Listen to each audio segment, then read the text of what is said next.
तो फिल्म की शुरुआत एक डेडली गेम से होती है जिसके होस्ट ने एक लड़की को किडनैप करके चेयर से बांधा हुआ था क्योंकि वो गेम हार चुकी थी, इसीलिए अब उसे मरना होगा। इस गेम को वो बंदा डार्क वेब पे दिखा रहा था और ऑडियंस इस खतरनाक गेम को देखकर इंटरटेन हो रही थी। सामने टेबल पर 3 तरह के हथियार थे। होस्ट ने व्यूअर्स से कहा, जो मुझे जितने ज्यादा पैसे सेंड करेगा मैं उसकी मर्जी के मुताबिक वेपन यूज करके लाइव इस लड़की का मर्डर करके दिखाऊंगा। एक लड़की ने उसे $500 सेंड किए और लड़की को चेन सॉ से मारने को कहा। इन लोगों ने भी बिना रहम किए चेन सॉ उठाया और इस लड़की को सबके सामने काट कर मार डाला। सेम इसी वक्त पर पुलिस को भी इस गेम की खबर मिल गई और वो भी गेम को रोकने के लिए सेम पॉइंट पर आ गए, लेकिन यहाँ 2 लोगों के अलावा पुलिस को कोई नहीं मिला। इन्होंने इधर उधर की छानबीन की तो इन्हें कंटेनर में से सिर्फ एक बच्चा मिला। बाकी सब लोग शायद इस लोकेशन से पुलिस के आने से पहले ही भाग गए थे। खैर, अब सीन कट होता है और हमें कुछ देर पहले का सीन दिखाया जाता है।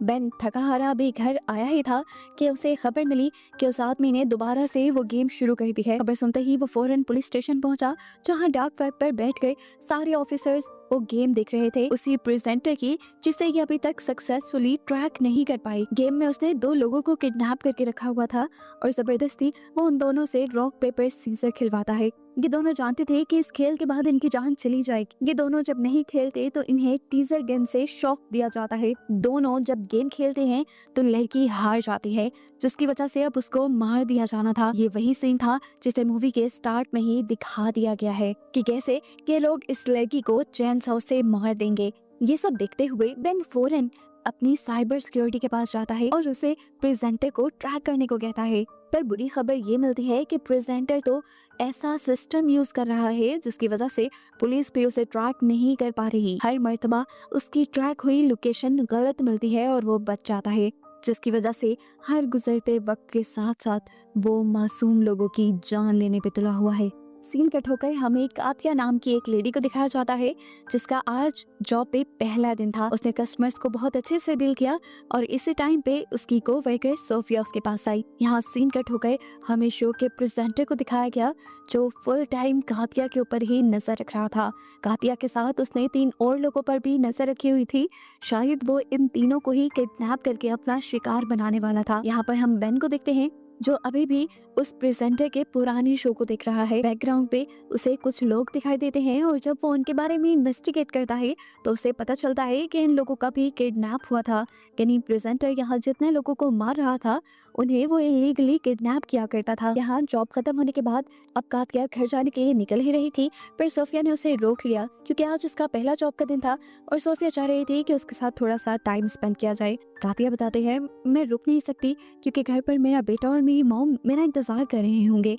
लेकिन सोफिया की बहुत ज्यादा इंसिस्ट करने पर वो एक जूस पीने के लिए रुक गई। इन्होंने बातें की और जैसे ही कातिया जाने लगी तो हमने प्रेजेंटर को देखा कि उसने अपने लोगों को अलर्ट रहने का कह दिया था। कातिया के एक सुनसान जगह पहुंचते ही वो सारे मिलकर कातिया के ऊपर हमला करके उसे बेहोश कर देते हैं, जिसके बाद हम देखते हैं कि कातिया को भी अब उस लोकेशन पे पहुंचा दिया गया था जहां पर प्रेजेंटर वो शो किया करता था। उसे जब होश में आया तो वो घबरा गई। इससे पहले कि वो चिल्ला देती, एक आदमी चादर से मुंह निकाल कर उसे आहिस्ता बोलने को कहता है और बताता है कि अगर कोई भी यहाँ पर शोर करता है तो वो उसे टीजर गन से शॉक देते हैं। कातिया परेशान हो गई थी।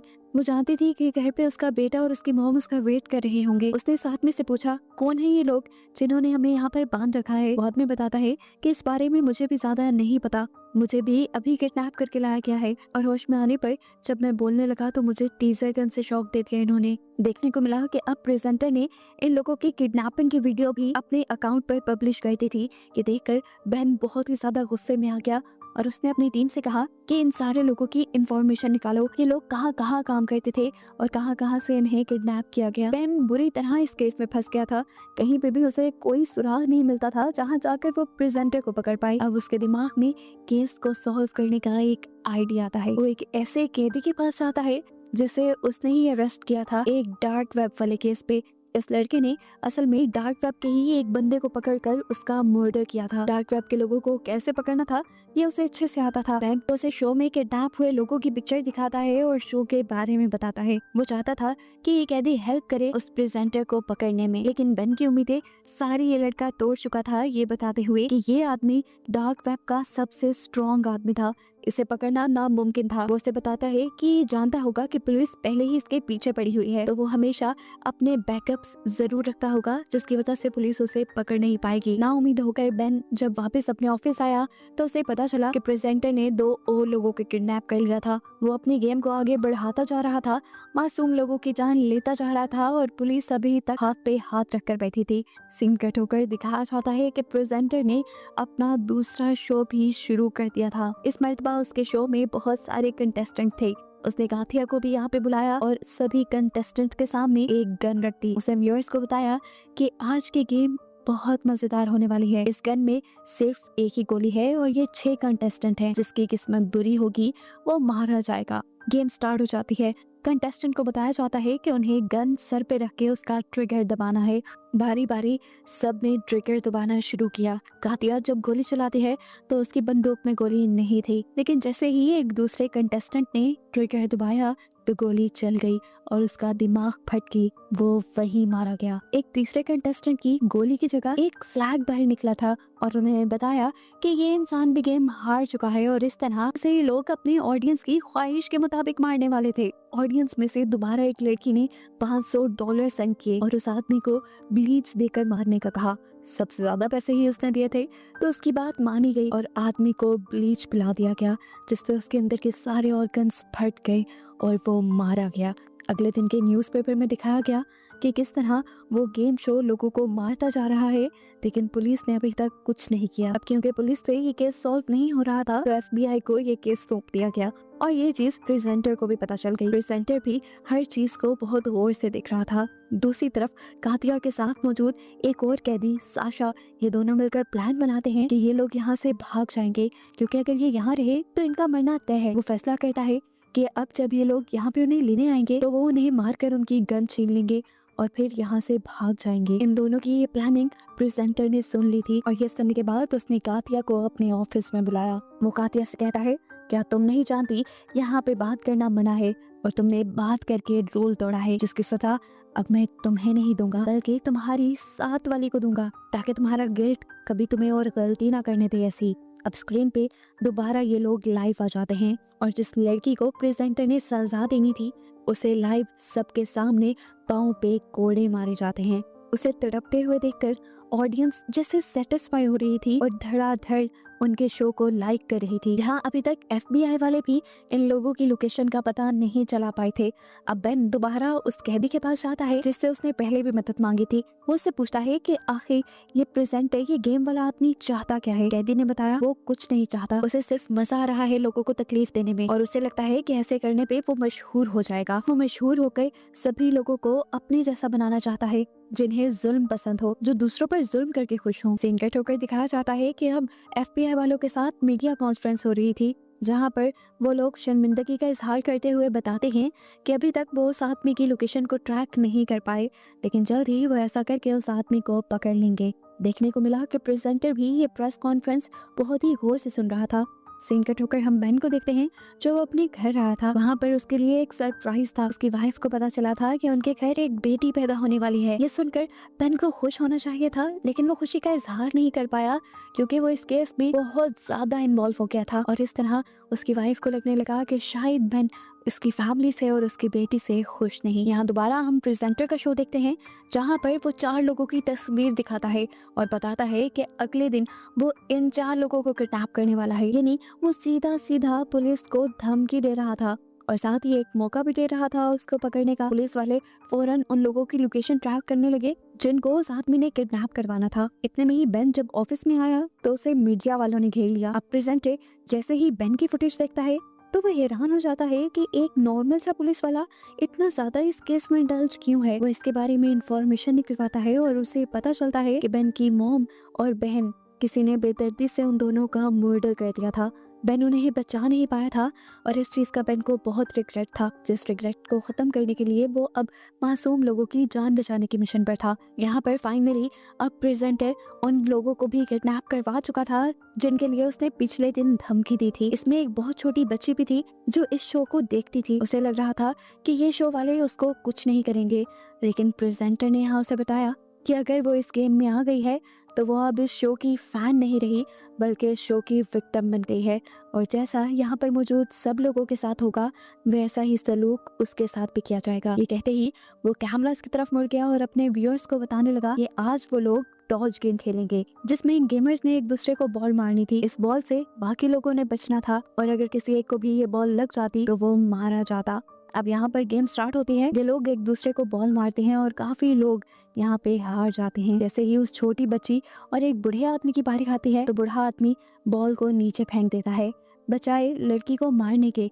उसे प्रेजेंटर से कहा कि मैंने हार मान ली है, मैं उस लड़की को नहीं मार सकता। ये देखकर प्रेजेंटर ने उसे कहा कि यहाँ पर गेम तुम्हारी मर्जी से नहीं खेला जाएगा। यहाँ पर इस बूढ़े आदमी को अपने पास एक वायर का टुकड़ा मिला, ये काफी शार्प था जिसे उसने अपने पाँव के जूते में छुपा लिया। अब काफी दिन गुजर जाते हैं और कोई शो प्रेजेंटर ऑन एयर नहीं करता। काफी दिन बाद जैसे ही उसका शो ऑन एयर होता है तो बेन के साथ साथ सभी पुलिस ऑफिसर और FBI एजेंट उस शो को देखने लग जाते हैं। अब क्योंकि प्रेजेंटर को बेन के बारे में पता चल चुका था तो वो बार बार शो में बेन का नाम ले रहा था। वो ये भी जान गया था कि पुलिस वाले इस शो को देख रहे हैं।